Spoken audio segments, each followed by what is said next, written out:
तुम्ही जसं UPSC अवघड आहे किंवा मेडिकल फील्ड अवघड आहे, तर प्रत्येकासाठी एंट्रन्स खूप डिफिकल्ट आहे. तुम्ही एंट्रन्स एक्झाम देताना तुम्हाला खूप चॅलेंजेस फेस करावं लागतात. सगळे लोक एंट्रन्स एक्झाम पास होत नाहीत. मे बी 5% 10% लोक आहेत जे चांगल्या कॉलेजेसमध्ये ॲडमिशन घेऊ शकतात. CA फील्ड एक अशी आहे जिथं तुम्हाला एंट्रन्स इझी आहे. तुम्हाला बेसिक क्रायटेरिया खूप काही नाही. एक आहे सॅलरीड पर्स्पेक्टिव्ह आणि एक आहे बिझनेस पर्स्पेक्टिव्ह. तर सॅलरीड लोकांना काय होतं की खूपदा त्यांचं TDS डिडक्ट होत असतं, जे त्यांची कंपनी जिथं ते नोकरी करतात तिथून डिडक्ट होतो आणि त्यांना वाटतं आपलं काम झालं. पण असं नाही आहे. TDS हा 10% जनरली असतो सॅलरीवर किंवा त्यांच्या सॅलरीच्या हिशोबाने असतो. तर TDS डिडक्ट झाल्यानंतर तुमचं ॲक्च्युअल टॅक्सेशन किती आहे हे तुम्हाला CA कडं किंवा CAच्या ऑफिसमध्ये आल्यावरच कळू शकेल की एक्झॅक्ट तुम्हाला टॅक्स किती. नमस्कार, मी व्यंकटेश नरसिंगे. तुम्ही पाहत आहात महाराष्ट्र जीवन न्यूज. आज संपूर्ण भारतामध्ये CA डे आणि त्याचबरोबर डॉक्टर्स डे सुद्धा साजरा होतोय. तसेच कृषी दिवस सुद्धा आजच्या तारखेला आहे, म्हणजे 1 जुलैला. आजच्या या तारखेमध्ये वेगवेगळे उपक्रम संपूर्ण देशभरामध्ये राबवले जातात. त्यानिमित्तानं महाराष्ट्र जीवनवर आम्ही डॉक्टर्सचे काही मुलाखती आणि विशेषतः CA चार्टर्ड अकाउंटंट आपण ज्याला असं म्हणतो त्यांच्याही काही मुलाखती आपण इथं घेण्याचा प्रयत्न करतोय, ज्या माध्यमातून आपल्याला त्यांच्या संदर्भातली अधिकशी माहिती तुमच्यापर्यंत येण्याचा या पद्धतीने एक मार्ग मोकळा होईल. दुसरी महत्त्वाची गोष्ट, डॉक्टरच्या संदर्भामध्ये आपला दररोजचा दैनंदिन जीवनातील संबंध येतो. मात्र अनेक लोकांना CAच्या संदर्भामध्ये काही अनुभव येत नाहीत. आपल्याला नेहमीच असं वाटत असतं की फक्त व्यावसायिक किंवा जे मोठे उद्योजक आहेत त्यांच्या संबंधित काही कार्य त्यांच्याकडे असतील, परंतु असं नाही. बऱ्याचशा गोष्टी त्याच्यामध्ये समजून घेण्यासारख्या आहेत. आज आपण ज्यांच्यासोबत चर्चा करण्यासाठी आलो ते लातूर शहरातील आणि विशेषतः मराठवाड्यामधील एक सुप्रसिद्ध CA आहेत, ज्यांच्याकडं खूप मोठे या ठिकाणी काम होतात. मोठमोठे व्यावसायिक त्यांच्याकडून इथं अकाउंटिंगचे चांगली काम त्यांच्याकडे इथं होत असतात. मी ज्यांच्याविषयी आज तुम्हाला सांगत आहे किंवा ज्यांची ओळख मी तुम्हाला करून देत आहे ते म्हणजे अक्षयजी सुरेंद्र कोटलवार सर आपल्यासोबत या ठिकाणी. सर, तुमच्या चॅनलमध्ये खूप खूप स्वागत आहे. धन्यवाद. सर, आज CA डेच्या निमित्तानं आपण सर्वसामान्य व्यक्तींना CAच्या संदर्भातले जे बरेचशा काही गोष्टी माहीत आहेत किंवा नाही, अशा बऱ्याचशा गोष्टीसोबत आपण आज सविस्तर चर्चा करणार आहोत. सगळ्यात पहिला प्रश्न आपण इथूनच सुरुवात करूया की तुमची CAकडे वाटचाल कशी सुरू झाली किंवा तुम्हाला या क्षेत्रामध्ये कसं यावं असं वाटलं? अच्छा, सर्वप्रथम तुम्हाला CA दिनाच्या, डॉक्टर्स दिनाच्या आणि शेतकरी दिनाच्या खूप खूप शुभेच्छा आणि सर्व दर्शकांनाही खूप शुभेच्छा. आता मी सांगू इच्छितो की माझी फॅमिली बॅकग्राऊंड जे आहे, माझे वडील CA होते. 2021 नुकते ते वारले. पण वडील 1980 मधले CA. मराठवाड्यामध्ये फार कमी CA होते त्या काळात आणि मला वाटतं उदगीरमधले ते पहिले CA होते आणि लातूर जिल्ह्यातले सुद्धा 4थे किंवा 5वे CA असतील. आणि त्यांना आम्ही लहानपणापासून बघत आलो की CA जर्नी काय आहे. आणि शाळेमध्ये आम्हालाही लक्षात येत नव्हतं की ॲक्च्युली CAचं काम काय असतं, पण हळूहळू लक्षात यायला लागलं आणि आम्ही सुद्धा CA फील्डकडे वळालो. माझा मोठा भाऊही चार्टर्ड अकाउंटंट आहे आणि तो सर्व्हिस सेक्टरमध्ये आहे. तो ॲक्च्युली ॲक्सेंचर कंपनीमध्ये सिनियर मॅनेजर या पोस्टवर आहे आणि मी लातूरमध्ये प्रॅक्टिस करतो आणि वडिलांची जी ऑफिसची प्रॅक्टिस आहे तीच पुढे वाढवतोय. ओके, म्हणजे तुम्हाला एक फॅमिली बॅकग्राऊंड आहे ह्या क्षेत्रामधलं, त्याच्यामुळे काम अधिक चांगल्या अनुभवानं पुढे जात आहे असं आपल्याला म्हणायला हरकत नाही. तर सर, महाराष्ट्रामध्ये आणि विशेषतः देशभरामध्ये ज्या काही महत्त्वाच्या स्पर्धा परीक्षा होतात, क्लास 1च्या पोस्टच्या, मग आपण पाहतो वेगवेगळ्या क्षेत्रातील, मग ते कलेक्टर संदर्भात असू द्या, समजा IAS आपण म्हणतो, IPS, आणि त्याच लेवलची इव्हन त्याच्यापेक्षा अवघड मला वाटते की ही चार्टर्ड अकाउंटची एक्झाम वगैरे असते. तर विद्यार्थ्यांचा कल या बाजूनं आहे. बऱ्याचदा विद्यार्थ्यांना वाटतं की ही एक चांगली फील्ड आहे, आपण त्याच्यामध्ये यायला पाहिजे. तर मग विद्यार्थ्यांसाठी तुम्ही काय सांगू इच्छिता याच्यामधून की कशा पद्धतीचा वे असला पाहिजे, कशा पद्धतीने त्यांनी काही गोष्टी फॉलो केल्या पाहिजेत? मी याबद्दल तुम्हाला पहिले एक बॅकग्राऊंड देऊ इच्छितो आणि नंतर मग विद्यार्थ्यांसाठी काय बरोबर वे असेल या कोर्सला अप्रोच करण्यासाठी तेही सांगू इच्छितो. सर्वप्रथम तर सांगतो की जसं नरेंद्र मोदी सरांनी सुद्धा आपल्या भाषणामध्ये, आपल्या पंतप्रधानांनी सांगितलेलं होतं की CA हे पार्टनर्स इन नेशन बिल्डिंग आहेत. म्हणजे नेशन बिल्डिंग कशाने होतं, तिन्ही बाजूनी नेशन बिल्डिंग असतं. तर इकॉनॉमी जेव्हा आपण म्हणतो तेव्हा CAचा प्रश्न पहिल्यांदा येतो. इकॉनॉमी म्हणलं, इकॉनॉमिक्स म्हणलं, अकाउंटिंग म्हणलं, बँक म्हणलं, या सगळ्या विषयांवर CA म्हणलं की सर्वप्रथम CAचा विषय येतो. तर CA हे सोबतच आपल्या देशाच्या इंडिपेंडन्स नंतर CA इन्स्टिट्यूट फॉर्म झाली आणि आज ॲक्च्युली सांगू इच्छितो की 75 वर्ष झालेले आहेत CA डेला आणि हा 76वा CA डे आहे त्या हिशोबाने. तर CA हे नेशन बिल्डिंगमध्ये काय इम्पॉर्टंट आहेत, जसं आपले पंतप्रधान नेहमी म्हणतात की आपल्याला $5 ट्रिलियन इकॉनॉमीकडे वळायचं आहे. मग त्यासाठी सर्वसामान्यांना हे माहिती असायला पाहिजे की आपलं स्वतःचं बिझनेस कशा प्रकारे ते वाढवू शकतात, कशा प्रकारे ते गव्हर्नमेंटच्या सगळ्या स्कीम्सचा फायदा घेऊ शकतात, कशा प्रकारे ते बँकेकडून लोनच्या फॅसिलिटीज घेऊ शकतात. जशी मुद्रा लोन स्कीम आहे जे लहान बिझनेससाठी खूप उपयुक्त आहे. CGTMSEद्वारे गव्हर्नमेंटनी खूप अशा स्कीम दिलेल्या आहेत ज्याच्याद्वारे सामान्य जे लोक आहेत आणि बिझनेसमॅन आहेत त्यांना 5 कोटीपर्यंत बिना कोलॅटरल म्हणजे बिना काही गहाण ठेवता सुद्धा कर्ज घेता येतं. मॅन्युफॅक्चरिंगसाठी काही स्कीम्स आहेत. कंपनी ॲक्टद्वारे काही नवीन योजना राबवल्या जातात. मागे एक स्कीम होती ज्याच्यामध्ये कंपनीजला फक्त 15% टॅक्सेशन होतं. मॅन्युफॅक्चरिंग सेक्टरला ग्रोथ देण्यासाठी हे गव्हर्नमेंटचा प्रयास नेहमी असतो. कुठलीही सरकार असू द्या त्यांचा नेहमी हा प्रयास असतो की बाबा मॅन्युफॅक्चरिंग सेक्टरला ग्रोथ द्यायला पाहिजे, जेणेकरून नवीन जॉब ऑपॉर्च्युनिटीज पण येतील आणि देशाच्या वाटचालीमध्ये त्याचा सगळ्यांचा वाटा राहील. तर हा झाला बॅकग्राऊंड. तर या सर्व गोष्टींसाठी CA ची जी फील्ड आहे, लोक कॉमर्समध्ये येतात, 11वी-12वी कॉमर्स घेतील आणि मग BCom करतील आणि मग त्यानंतर ते विचार करतात की बाबा करायचं काय.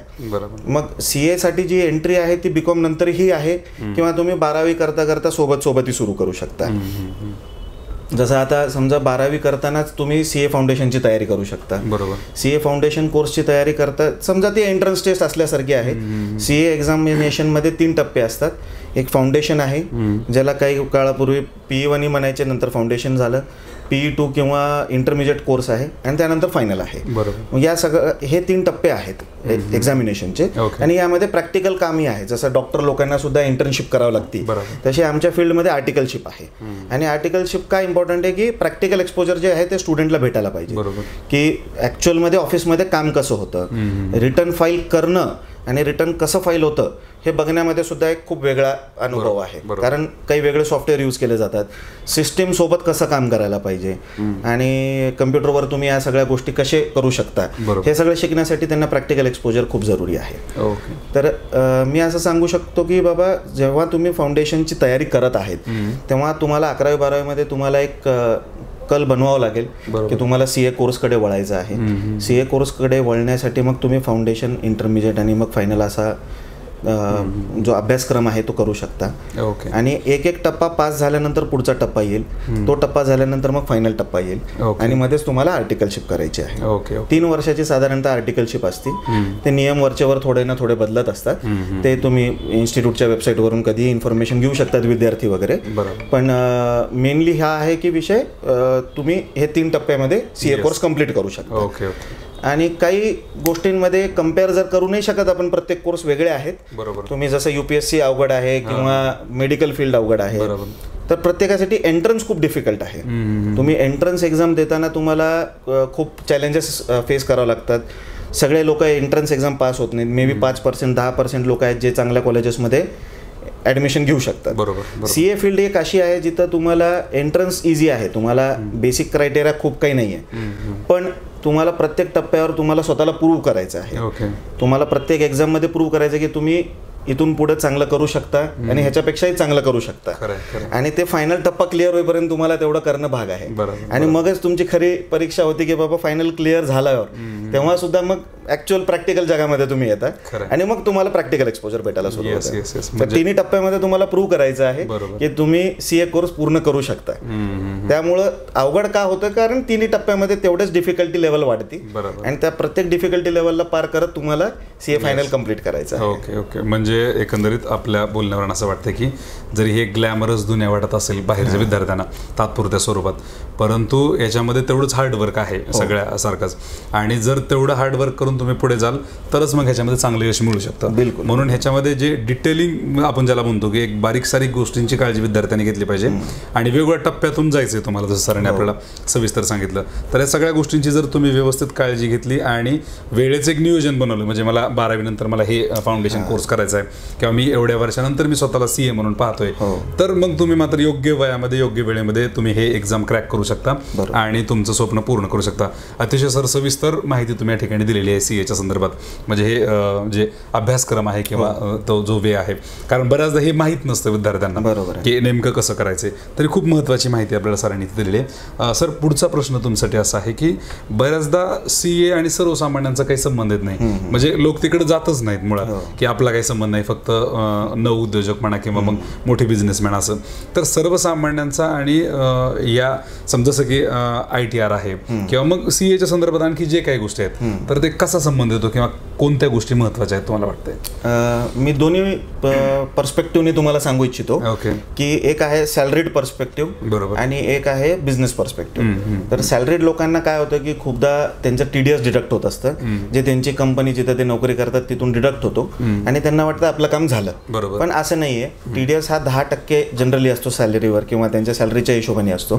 तर TDS डिडक्ट झाल्यानंतर तुमचं ॲक्च्युअल टॅक्सेशन किती आहे हे तुम्हाला CA कडं किंवा CAच्या ऑफिसमध्ये आल्यावरच कळू शकेल की एक्झॅक्ट तुम्हाला टॅक्स किती लागतोय. बरं, दुसरा विषय हा झाला ह्याच्यामध्ये की टॅक्स किती लागतोय, पण ह्याच्यामध्ये तुम्हाला CA कडे आल्यानंतर एक कळू शकतं की तुम्ही टॅक्स वाचू किती शकता. ओके. कारण खूप सेक्शन्स असतात, खूप काही प्रोव्हिजन्स आहेत गव्हर्नमेंटच्या, ज्याच्यामध्ये तुम्हाला टॅक्स सेव्हिंगचे काही इन्स्ट्रुमेंट्स आहेत.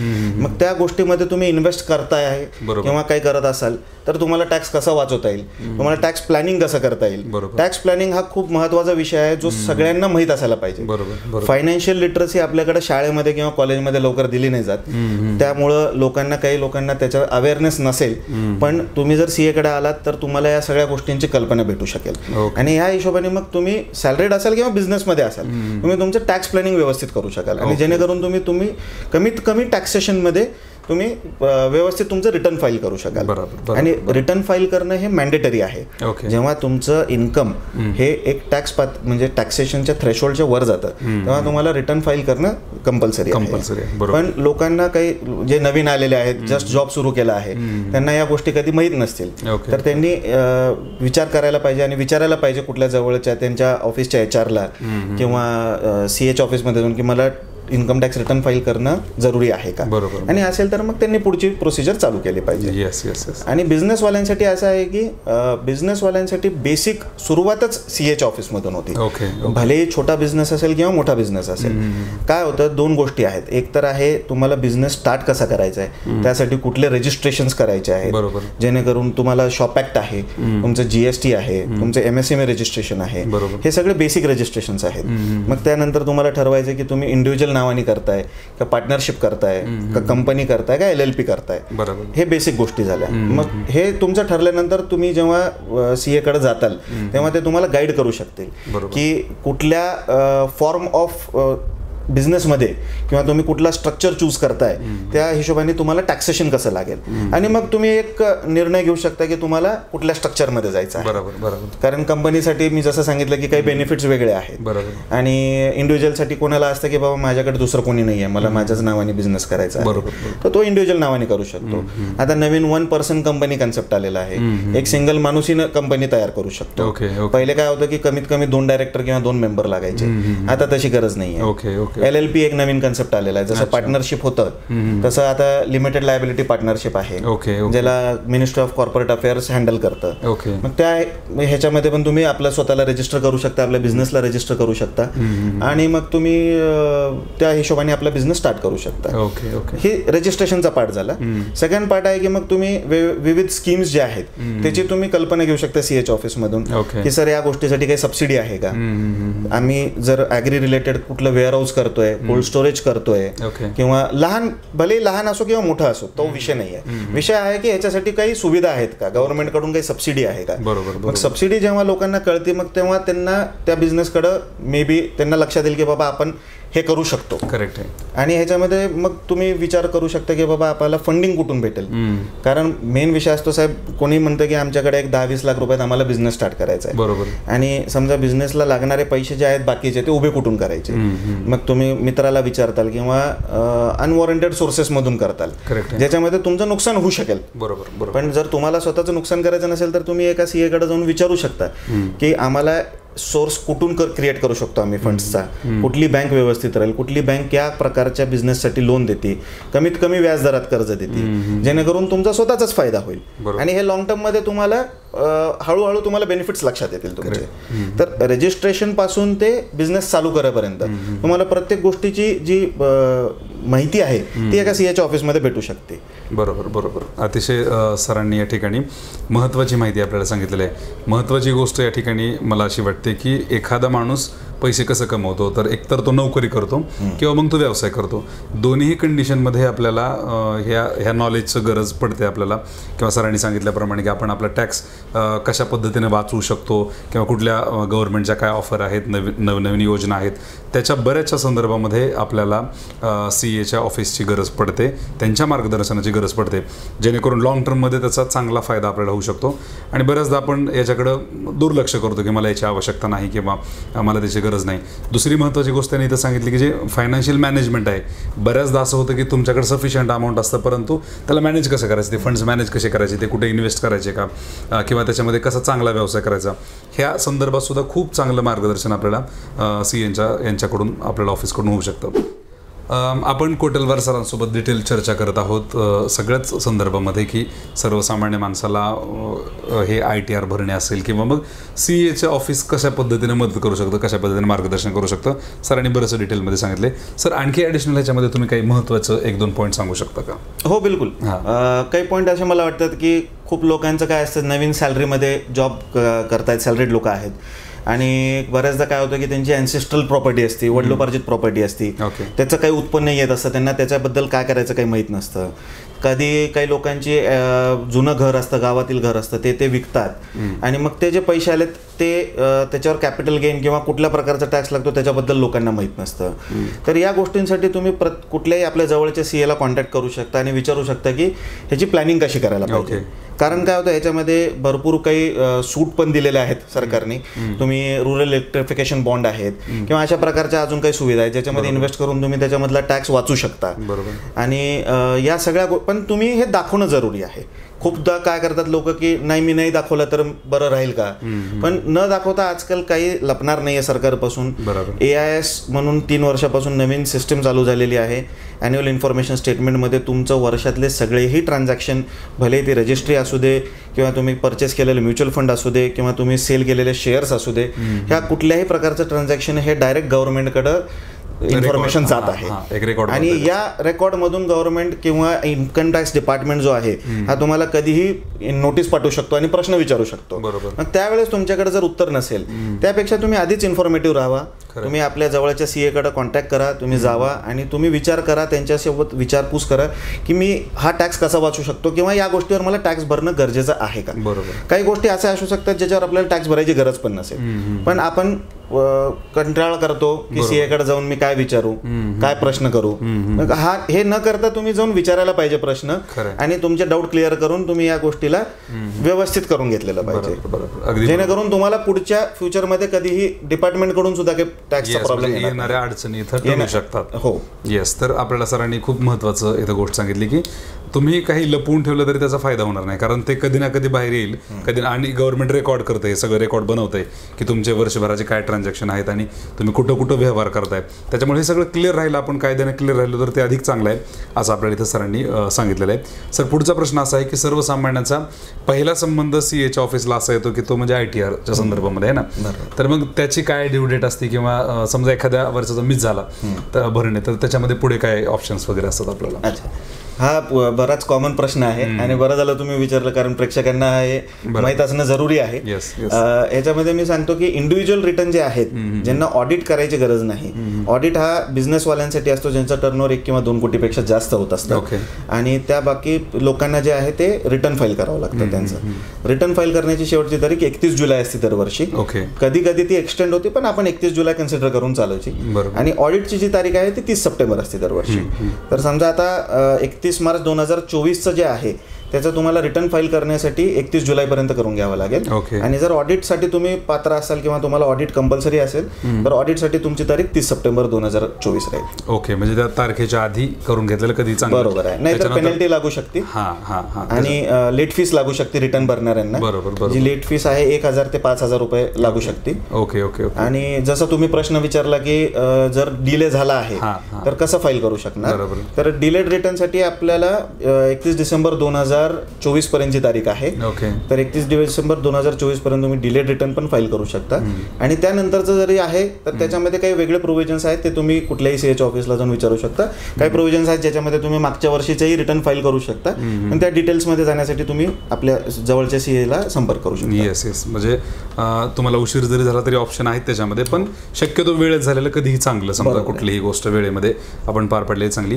दुसरी महत्त्वाची गोष्ट, एक नागरिक म्हणून मला असं वाटतं की बऱ्याचदा सर्वसामान्य लोक असं विचार करतात की मग सीएच्या ऑफिसला गेलो तर मग त्याची फीस कुठून आपण, म्हणजे एक्स्ट्राचा खर्च मला वाढेल आहे ना. परंतु ही निवड अंधश्रद्धा आहे. आपल्याला हे फायनान्स आणि सीएच्या संदर्भातलं सगळं नॉलेज असणं गरजेचं आहे. आणि छोटी मोठी फीस असते तो विषय महत्त्वाचा नाही, परंतु तुम्ही होणारे नुकसान किंवा महत्त्वाचं नॉलेज तुम्ही हे मिस करता ह्या सगळ्या माध्यमातून. आणि त्याच्यामुळे हे कुठल्याही गोष्टीला बळी न पडता किंवा माइंडमध्ये जे पण काही विचार असतील तर ते सरळ येणं ऑफिसला आणि डिस्कस करणं आणि त्याच्यामधून चांगले तुम्हाला नॉलेज मिळू शकतं. हे सगळ्यात मला एक सर्वसामान्य माणूस म्हणून असं वाटतं की आपण यायला पाहिजे आपण, आहे ना. याच्यामध्ये छोटंसं ॲडिशन करू इच्छितो मी. सहसा लोक म्हणतात की म्हणजे प्रत्येकाचा बिझनेस कसा वाढतो.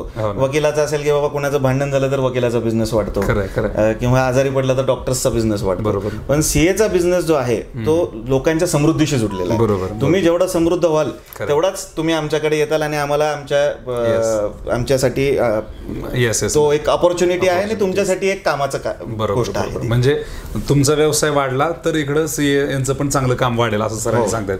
म्हणजे खूप पॉझिटिव्ह आणि चांगली गोष्ट आहे की तुमच्याकडून काहीतरी घेऊन तुम्हाला मायनस नाही तर ते तुम्हाला प्लस करतायत नेहमी, आहे ना. त्यांचा एखादा व्यवसाय चांगला झाला तर ते चांगलं चालणार आहे. खूप छान आपण इथं सरांसोबत चर्चा करत आहोत आणि महत्त्वाचे अपडेट त्यांच्याकडून जाणून घेत आहोत. सर, पुढचा प्रश्न तुमच्यासाठी असा आहे की हे काम करत असताना काय काय आव्हान तुमच्यासमोर येतं, म्हणजे कुठले कुठले चॅलेंजेस तुम्हाला दैनंदिन जीवनामध्ये फेस करावे लागतात? 2-3 प्रकारचे चॅलेंजेस आहेत की आम्हाला अपडेट राहणं खूप जरुरी आहे. बरोबर. Income tax act of India जो आहे तो one of the most changing act in the world आहे.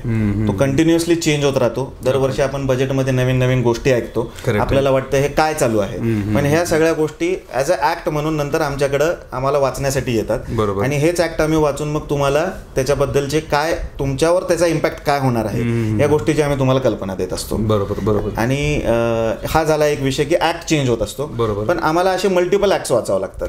काही ऍक्ट्स जे आहेत ते स्पेसिफिक बिझनेससाठी लागू होतात. जसं रेरा आहे तो बिल्डर्ससाठी लागू होतो, त्याच्यामध्ये चेंजेस येत राहतात. त्याच्यानंतर काही स्टॅम्प ऍक्ट असतात ते सुद्धा चेंज होत राहतात, त्याच्यामध्ये पण आम्हाला अपडेट राहणं जरुरी आहे.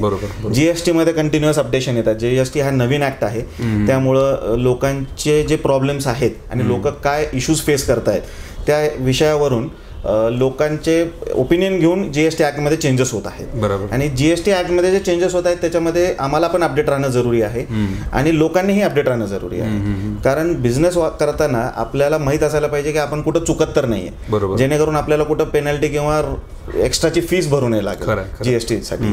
त्यामुळे या अपडेट सोबत आपण सगळ्यांनी विचार करायला पाहिजे आणि अपडेट राहायला पाहिजे, जेणेकरून कोणालाच नुकसान होणार नाही. येस, अगदी बरोबर. म्हणजे यामध्ये दरवर्षी दररोज नवनवे चेंजेस होतात आणि हेच सगळ्यात मोठं चॅलेंज आहे की ते अपडेट राहणं आणि काही नवीन महत्त्वपूर्ण बदल असेल तर ते आपल्या क्लायंटपर्यंत पोहोचवणं, त्यांना सांगणं की बाबा हे नवीन गाईडलाईन आहेत किंवा कायद्यामध्ये असा बदल झाला आहे आणि त्याप्रमाणे ते त्या लोकांपर्यंत कळवणं हे सगळ्यात महत्त्वाचं चॅलेंज आहे. आणि ते दैनंदिन जीवनामध्ये ते चांगल्या पद्धतीनं फेस करतात. आपल्याला माहीतच आहे की खूप चांगली प्रॅक्टिस त्यांची इथं चालू असते. सर, पुढचा प्रश्न असा आहे की जे आपलं फर्म आहे मागच्या अनेक वर्षापासून खूप चांगली सेवा लोकांना देण्याचं काम चालू आहे. याच्यामध्ये आणखी भविष्यामध्ये काही नवीन प्लॅन आहेत का आपले? मी तुम्हाला सांगू इच्छितो की आम्ही लातूर आणि पुणे इथं आमचे ऑफिसेस आहेत. पुण्याला माझे एक पार्टनर असतात शिवराज जगताप, ते तिथं हँडल करतात आणि लातूरला मी हँडल करतो ऑफिस. आणि भविष्यात आमचा विचार आहे अजून 2-3 लोकेशन्स, जसं परभणी आहे, नांदेड आहे, मराठवाड्यातील लोकेशन्समध्ये आमचा विचार आहे विस्तार करायचा. बघू दादा, ते फ्युचर प्लॅनिंगमध्ये स्टाफ अवेलेबिलिटी थोडासा इश्यू आहे. त्या हिशोबाने आम्ही सगळ्यात महत्वाचा प्रश्न तोच असतो की चांगले लोक आपल्यासोबत जुळणं आहे ना, ते सगळ्यात महत्वाचं चॅलेंज आहे. आणि तुमचे जर नवीन आणखी ठिकाणी ऑफिसेस झाले तर लोकांना अधिक चांगली सोय होईल. म्हणजे बाहेरून इथपर्यंत येण्यापेक्षा तिथल्या तिथं त्यांना सर्व्हिस मिळू शकते, हे पण एक खूप चांगली गोष्ट आहे. कोटलवार सर या ठिकाणी त्यांच्या कामासोबतच एक महत्त्वाचं काम आणखी करत असतात, ते म्हणजे सामाजिक क्षेत्रातील विविध कार्यामध्ये ते अपडेट आहेत आणि विशेष ॲक्टिव्ह आहेत. नेहमी ते आपल्याला लातूरकरांना दिसून येत असतं. तर सर, पुढचा प्रश्न तुम्हाला याच संदर्भात आहे की सोशलमध्ये तुम्ही खूप चांगलं काम करताय, तर कोणत्या कोणत्या पद्धतीचे उपक्रम सध्या चालू आहेत? आमच्याकडून जेवढं शक्य आहे आम्ही तेवढं प्रयत्न करतो की प्रत्येक माणसाचं कर्तव्य आहे की त्यांनी सोसायटीला पण काही द्यायला पाहिजे. बरोबर. सोसायटीकडून आपण घेतो भरपूर काही, दिलंही पाहिजे परत. सुरुवात एक गोष्टीपासून करू शकतो की बाबा आपण लातूरमध्ये राहतो, थोडा दुष्काळाचा मध्ये मध्ये आपण त्रास सहन केलेला आहे, तर मी सर्वांना सांगू इच्छितो की सर्वांनी ट्री प्लांटेशन करायला पाहिजे. आणि आमच्या ब्रांच तर्फे सुद्धा आम्ही भरपूरदा उपक्रम घेतलेले आहेत ट्री प्लांटेशनचे. आणि याच प्रकारे प्रत्येक जण जर आपल्या एक डिसिजन घेईल की बाबा मी 5 झाडं लावेन, तर त्या एक चांगली हरित क्रांती येऊ शकेल. आणि आपल्या एरियासाठी ती फार गरजेची आहे. आपण जसं पुणे, मुंबई किंवा इतर मोठ्या शहरांमध्ये गेलो तर ते एवढे चांगले का आहेत, आज ग्रीन का आहेत, कारण तिथं ग्रीनरी टिकवलेली आहे. तर आपल्याला इथे काम करणं गरजेचं आहे. बाकी छोटे मोठे उपक्रम घेत असतो. माझी मिसेस सुद्धा इनरव्हील क्लबमध्ये असोसिएटेड आहे. तिथं वृद्धाश्रम असेल किंवा अजून काय असेल तिथं आम्ही काही डोनेशन्स वगैरे जिथं शक्य आहे तिथं आम्ही करत राहतो. ते काम छोटं का असेल मोठं असेल, जेवढं शक्य आहे आम्ही तेवढं करत राहतो. येस. म्हणजे सरांनी आपल्याला सांगितल्याप्रमाणे की ट्री प्लांटेशन हा महत्त्वाचा मुद्दा आहे लातूर शहरासाठी, लातूर जिल्ह्यासाठी. आणि त्याच्यामध्ये चांगलं योगदान सरांचं, त्यांच्या ऑफिसचं आहे. त्याचबरोबर मॅडम पण आहेत त्यांच्या, त्या पण खूप सोशलमध्ये ॲक्टिव्ह असतात. विविध उपक्रम वर्षभरामध्ये त्यांचे इनरव्हील क्लबच्या माध्यमातून होत असतात, त्यामध्ये पण त्यांचं चांगलं योगदान आहे, हे आपल्या सर्वांना माहितीच आहे. सर, शेवटचा प्रश्नाकडे येतोय मी की काय संदेश देऊ इच्छिता आजच्या CA माध्यमातून लोकांसाठी आणि विद्यार्थ्यांसाठी सुद्धा?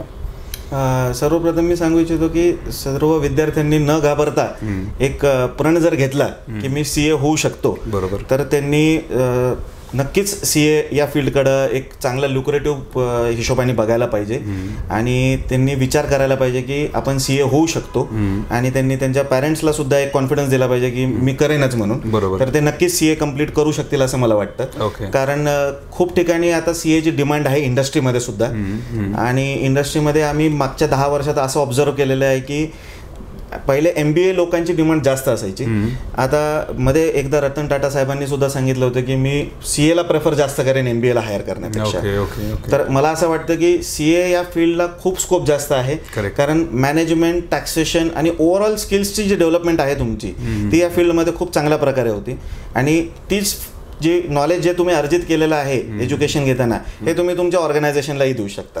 आणि तुमच्याकडे ऑप्शन असतील की तुम्ही इधर तुमची स्वतःची प्रॅक्टिस करा किंवा जॉब करा. आणि जॉबमध्ये मोठ्या कंपनीज आहेत. इंडिया लवकरच $5 ट्रिलियन इकॉनॉमी होईल. आणि जशी इकॉनॉमी वाढेल तशी या सर्व गोष्टींची डिमांडही वाढेल. आणि डिमांड वाढल्यानंतर तुम्हाला CA लोकांची डिमांड सगळ्यात जास्त असणार आहे. तर विद्यार्थ्यांसाठी हा चांगला संदेश आहे की तुम्ही डिटर्मिन्ड राहा आणि नॉलेज प्रॉपर घेऊन तुम्ही CA फील्डकडे वळू शकता. आणि बाकी लोकांसाठी माझं हे म्हणणं आहे की तुम्ही न घाबरता CA कडे या.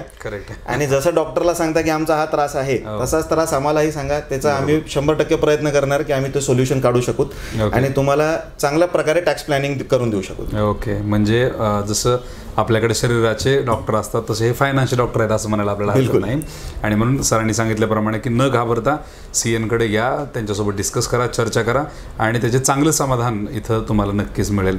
आपण CA डेच्या निमित्तानं आज अक्षयजी कोटलवार सरांसोबत सविस्तर अशी चर्चा केलेली आहे आणि खूप महत्त्वाची माहिती त्यांनी आपल्याला या माध्यमातून इथं देण्याचा प्रयत्न केला आहे. महत्त्वाची गोष्ट अशी की बऱ्याचशा गोष्टी सर मला सुद्धा वैयक्तिक माहीत नव्हत्या.